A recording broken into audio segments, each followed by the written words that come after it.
The second part of our presentation is about data collection. First, let's have a look at the collection process and data sources. Our data collection starts with school-level data on students' third-grade reading performance to see whether the achievement gap exists in 3 targeted zip codes in HISD. And given that our data did demonstrate such achievement gap, we collected the school demographics, students' economic and language background to see whether there were any correlations among them. Then we moved to zip code geographic data to paint a picture of the community context students live in, to see whether it is congruent with school-level data and collect information that's not available at the school level, such as total family income, house prices, and marriage status.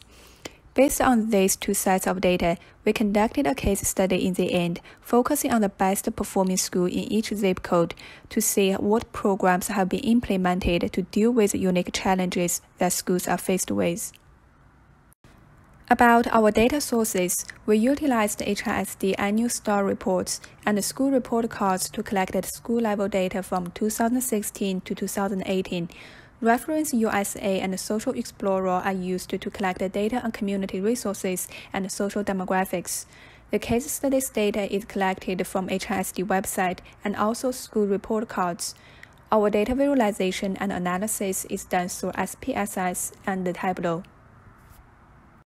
Now let's have a closer look at the school-level data.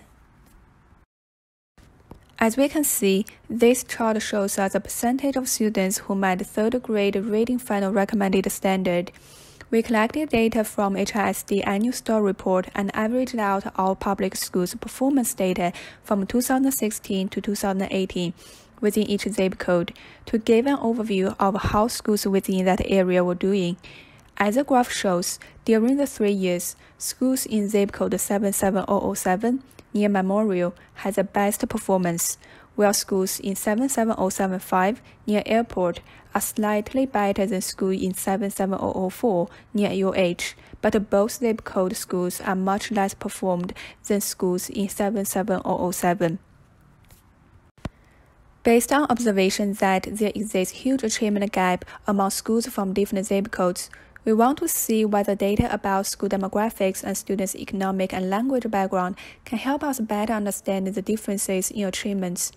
We collected data from Texas Education Agency's school report cards on those information and averaged out all schools' demographics data from 2016 to 2018 within each zip code and visualized it into this graph.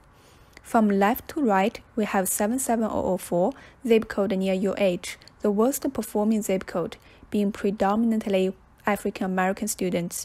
In the middle, 77007, the Memorial zip code, also the best performing area, being more racially mixed, with 20% white students and 60% Hispanic students.